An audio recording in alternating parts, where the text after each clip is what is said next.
tawaran perpanjangan kontrak pertama Milan untuk Bennacer terkuak. Rossoneri merekrut Bennacer dari Empoli pada musim panas 2019 sebagai bagian dari musim transfer yang membuat manajemen raksasa Serie A tersebut merekrut pemain-pemain muda seperti Theo Hernandez, Rafael Leao, sebagian suntikan kesegaran di skuad mereka. Manajemen AC Milan tengah berupaya memperbarui kontrak Ismail Bennacer dan tawaran pembuka mereka dikabarkan telah terkuak oleh sang jurnalis. Menurut kabar terkini dari Nicola Sira, Rossoneri tengah berupaya memperpanjang kontrak Bennacer yang akan berakhir pada tahun 2024 dengan menambahkan durasi 2 tahun lagi dari deadline tersebut sehingga berlaku hingga tahun 2026. Sang pemain saat ini mengantongi 1,5 juta euro atau 24 miliar net per musim plus bonus, dan tawaran pertama dari manajemen raksasa Serie A adalah sebesar 2,8 juta euro atau 44,8 miliar net per musim plus bonus. Menariknya, jurnalis terpercaya tersebut menambahkan bahwa Milan juga ingin menghapus klausa pelepasan 50 juta euro atau 800 miliar yang saat ini tersisip dalam kontrak pemain internasional Aljazair tersebut, yang selama ini menjadi sumber kekhawatiran manajemen kalau ada klub lain yang masuk menawarkan nominal tersebut. Langkah proaktif tersebut diambil manajemen Rossoneri yang belakangan ini mendapat kritik lantaran sikap mereka yang mengatasi pembaruan kontrak pemain kunci setelah Gianluigi Donnarumma dan Hakan Çalhanoğlu meninggalkan raksasa Serie A tersebut dengan status bebas transfer. Selain itu, mereka juga harus mengalami kesulitan memperbarui kontrak Franck Kessie dan Alessio Romagnoli. Dengan strategi tersebut, Milan berharap bisa mengamankan masa depan Bennacer yang selama ini menjadi sosok penting di lini tengah klub melalui duetnya sebagai poros ganda baik di Kessie maupun Sandro Tonali.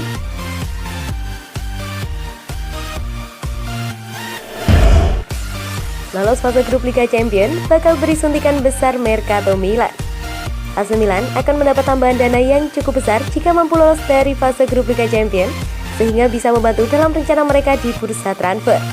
La Gazzetta dello Sport menuliskan bahwa jika Il Diavolo mampu membalikan peruntungan mereka dan finish di posisi 2 besar klasmen akhir grup, mereka akan menerima sekitar 30 juta euro atau 480 miliar, tergantung berapa banyak pertandingan yang mereka menangkan, dan hal tersebut akan memberikan CEO Ivan Gazidis sumber dana baru yang bisa digunakan untuk menjalankan strategi berikutnya. Salah satu langkah adalah mencari striker muda sebagai pengganti Zlatan Ibrahimovic dengan Lorenzo Luca dari Pisa menjadi target. Meskipun mereka harus berhadapan dengan dua rival Serie A, Inter dan Juventus, dalam perburuan servis pemain U21 Italia tersebut. Kebutuhan untuk mencapai penerus Franck Kessie juga semakin mendesak lantaran pemain internasional Pantai Gading tersebut semakin mendekati pintu keluar klub. Sedangkan Alessandro Romagnoli tampaknya juga perlu diganti, sehingga Mercato Januari bakal jadi momen krusial, khususnya jika anggaran mereka terbatas. Romain Faivre yang menjadi target Milan musim panas lalu diperkirakan masih akan menjadi pilihan yang menarik. Sementara kedatangan Yacine Adli mungkin akan dipercepat mengingat ia saat ini tengah menjalani pinjaman hingga akhir musim ini dari Bordeaux setelah merekrutnya secara permanen dari awal musim.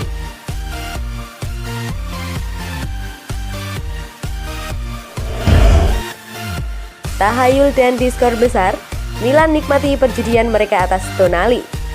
AC Milan tampaknya tengah menikmati perkembangan luar biasa yang dicatat Sandro Tonali sejak transfer permanen dari Brescia musim panas lalu dengan diskon besar.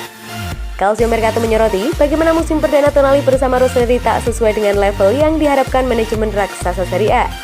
Hal tersebut mengingat mereka telah membayar 10 juta euro atau 160 miliar untuk transaksi pinjaman dan sepakat akan transaksi senilai 35 juta euro atau 560 miliar dengan 25 juta euro atau 400 miliar darinya setelah dibakukan dan juga ada bonus yang disisipkan. Pada akhirnya, kesepakatan tersebut direvisi sehingga Milan hanya akan membayar 6,9 juta euro dan bukan 7 juta euro agar nilai totalnya tidak mencapai 17 juta euro. Mengingat nomor tersebut dianggap tahayul oleh Presiden Brescia Massimo Cellino dengan bonus 3 juta euro atau 48 miliar. Awal musim ini, Tonali pun melejit saat Franck Kessie dan Ismail Bennacer sempat mengalami kesulitan lantaran berbagai alasan. Gelandang 21 tahun tersebut menguasai lini tengah Milan dengan kemampuan fisik dan teknisnya. Perlu diingat bahwa Inter juga sempat menginginkannya pada musim panas yang sama dengan tetangga mereka. Dan kini tampaknya Paolo Maldini dan kawan-kawan telah mengambil keputusan tepat untuk akhirnya memilih menyelesaikan transaksi tersebut yang mulanya seolah dianggap merupakan perjudian berani. Saat ini Tonali menjelma menjadi jenderal lapangan tengah AC Milan. Kemampuannya untuk mengontrol ritme permainan sangat dibutuhkan oleh Pioli.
Desain katedral, pimpin perburuan proyek stadion baru.